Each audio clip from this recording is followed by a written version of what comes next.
the focus for us is just this next game. What's the correct physical response when a player like Knies goes down? It's clear they were targeting him a little bit in the first period. It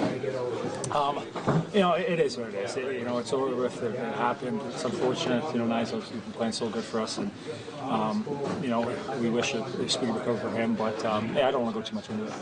What's the mood around the team? Like, what are you sensing? O2 is not the best place to be, but you've been good on the road. Like, what's your vibe check here? Yeah, obviously we don't want to be down two, but it's out of our control now. It is what it is. The focus is the next game. I think everyone can turn the page pretty good.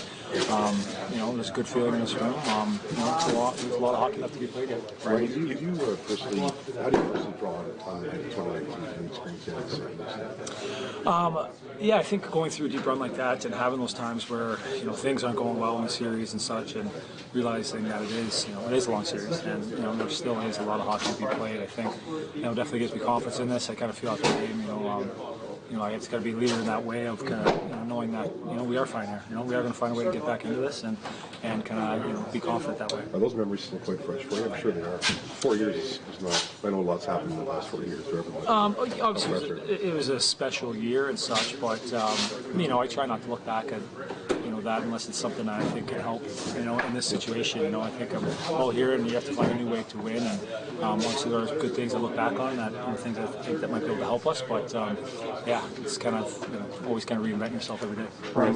You got one last game, but given the quality of the looks that you guys got, especially from the other bigger guys, what's your kind of level of confidence that the goals are going to come eventually from kind of the higher end of this team? I think they will come. If they don't, then it puts in a rough spot. So, I'm confident in this group. We have great talent, and some nights it's not ours. We had some great chances and hit a few posts and things like that, and that happens. But for us, we found a way to kind of stick with it, and I can't see us not changing that. That's the thing, right? You just have to keep doing the same stuff. Yeah, absolutely. I think y'all can only do a bit more. I think we can all make it a bit harder on him. I think we have to get in his eyes more.